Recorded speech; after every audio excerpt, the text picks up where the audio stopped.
নমস্কাৰ মৰমৰ ছাত্ৰ ছাত্ৰীসকল, তোমালোকক সকলোকে মোৰ ইউটিউব চেনেলটোলৈ স্বাগতম জনাইছোঁ। মই তোমালোকৰ বাবে এই বংগ বিভাজন ইতিহাসৰ অধ্যায় 1 তাৰ পৰা কিছুমান MCQ লৈ আহিছোঁ। যিহেতু ছাত্ৰ ছাত্ৰীসকল এতিয়া আমাৰ কি হয়, পৰীক্ষাত MCQ দিয়ে 45 মাৰ্কৰ, সেইকাৰণে কিছুমান মই MCQ লৈ আহিছোঁ এই পাঠৰ পৰা। আৰু মই এই পাঠটো পঢ়ি পেলাই আজি 10টা MCQ ৰেডি কৰিছোঁ। তোমালোকে আশা কৰিছোঁ চাই ভালেই পাবা। তো তোমালোকে কি কৰিবা, বাকী মানে গোটেই পাঠটো এবাৰ পঢ়ি ল'বা।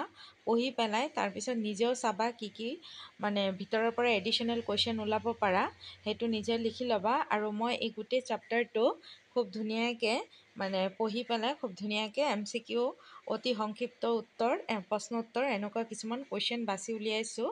তো এই ভিডিঅ'টো চাই তোমালোকে কেনেকুৱা পোৱা জনাবা। তাৰপিছত মই লাহে লাহে গোটেইখিনি প্ৰশ্ন উত্তৰ তোমালোকক দি থাকিম। MCQ কৰাৰ আগতে চবেই কিন্তু ধুনীয়াকৈ কিতাপখন অন্তত এবাৰ পঢ়ি ল'বা।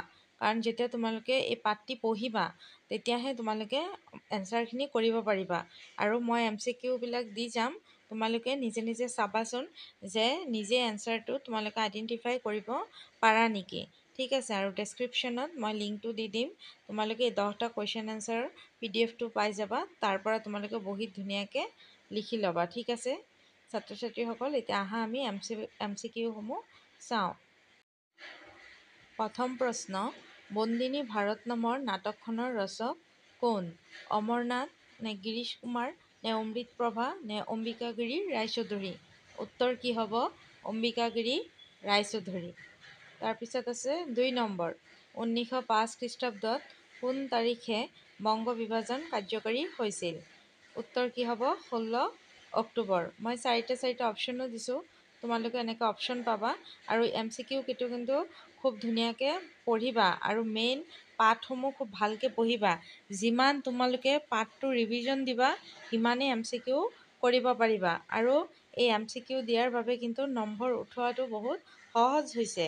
আৰু আজিকালি তোমাক পাঠভিত্তিক প্ৰশ্নবিলাক যে দিয়ে, তোমাৰ মতামত জানিব বিচাৰে। প্ৰশ্নটো তোমাক দি দিব যে যিকোনো এটা ষ্টেটমেণ্ট দি দিয়ে আৰু মতামত দি দিয়ে, তুমি সেইটোৰ বিষয়ে কি ক'ব বিচাৰা। সেইকাৰণে পাঠটো তোমালোকে ভালকৈ পঢ়ি বুজিব লাগিব, তেতিয়াহে এনচাৰসমূহ ধুনীয়াকৈ দিব পাৰিবা। ঠিক আছে, নেক্সট 3 নম্বৰ আছে কি চোৱা। পূৰ্ববংগ আৰু অসম নামৰ প্ৰদেশখনৰ ৰাজধানী স্থাপন কৰা হৈছিল, ক'ত কৰা হৈছিল? ঢাকা নে বাংলাদেশ নে বৰ্ধমান নে অসম? কি হ'ব? ঢাকা। 3 নম্বৰ প্ৰশ্ন, কোনজন ভাইচৰয় শাসনকালত বংগ বিভাজন হৈছিল? কোনজন ভাইচৰয়ৰ শাসনকালত বংগ বিভাজন হৈছিল? উত্তৰ কি হ'ব? Lord Nathaniel. কি হ'ব? Lord Nathaniel. 5 নম্বৰ প্ৰশ্ন, ভাৰতীয় জাতীয়তাবাদৰ প্ৰাণকেন্দ্ৰ বুলি কোন ঠাইক অভিহিত কৰা হয়? ভাৰতীয় জাতীয়তাবাদৰ প্ৰাণকেন্দ্ৰ বুলি কোন ঠাইক অভিহিত কৰা হয়? উত্তৰ কি হ'ব? বংগদেশ। উত্তৰ কি? বংগদেশ।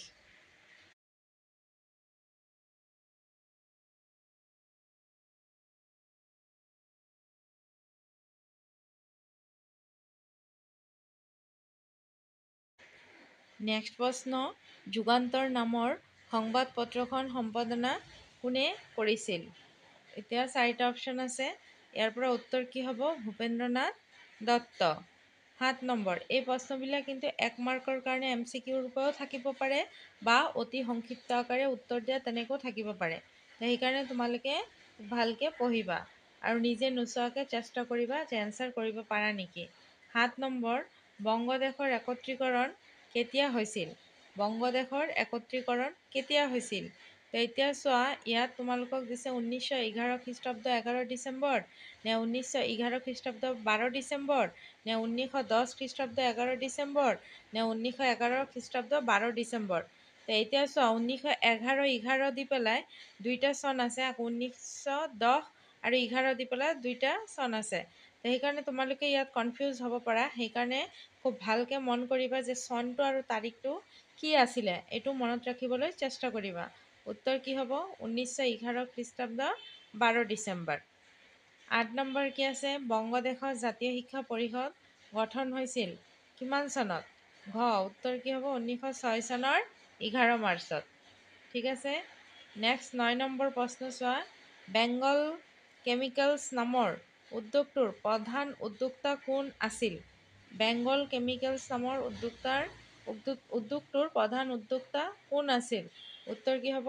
আচাৰ্য প্ৰফুল্লচন্দ্ৰ ৰায়। এই উত্তৰবিলাক কিন্তু খুব ধুনীয়াকৈ দি দিছোঁ, তোমালোকে লিখি ল'বা হা। আৰু নিজে খুব অফ টাইম যেতিয়া হ'ব তোমালোকে প্ৰেক্টিছো কৰিবা। এনেকৈ নিজে নোচোৱাকৈ এনচাৰকেইটা লিখিবলৈ চেষ্টা কৰিবা। অসম নামৰ প্ৰদেশখন গঠন হৈছিল কিমান চনত? 1874 খ্ৰীষ্টাব্দ 7 ফেব্ৰুৱাৰী। কিমান চনত? 1874 খ্ৰীষ্টাব্দ 7 ফেব্ৰুৱাৰী। ঠিক আছে ছাত্ৰ ছাত্ৰীসকল, মই খুব ধুনীয়াকৈ তোমালোকক 10টা প্ৰশ্নোত্তৰ আজি দিলোঁ। আগন্তুক দিনত আকৌ কিছুমান প্ৰশ্নোত্তৰ মই লৈ আহিম এই পাঠৰ পৰা। মই বহুকেইটা প্ৰশ্নোত্তৰ কিন্তু লিখিছোঁ, লাহে লাহে অলপ অলপকৈ দি থাকিম আৰু তোমালোকে খুব ধুনীয়াকৈ লিখি যাবা। ঠিক আছে। আৰু চাই পেলাই কেনেকুৱা পাইছা ক'বা, তেতিয়াহ'লে বাকী প্ৰশ্নোত্তৰখিনি লৈ আহিবলৈ ভাল লাগিব। যদি ভিডিঅ'টো চাই ভাল লাগে লাইক শ্বেয়াৰ কৰিবা আৰু পঢ়ি পেলাই কেনেকুৱা লাগিছে সেইটো কমেণ্ট ছেকশ্যনত জনাই দিবা। ঠিক আছে। সকলোৱে ভালে থাকিবা, সুস্থ থাকিবা আৰু খুব ধুনীয়াকৈ পঢ়ি থাকা। চবৰে ৰিজাল্ট তেতিয়াহ'লে ভাল হ'ব। থেংক ইউ সকলোকে।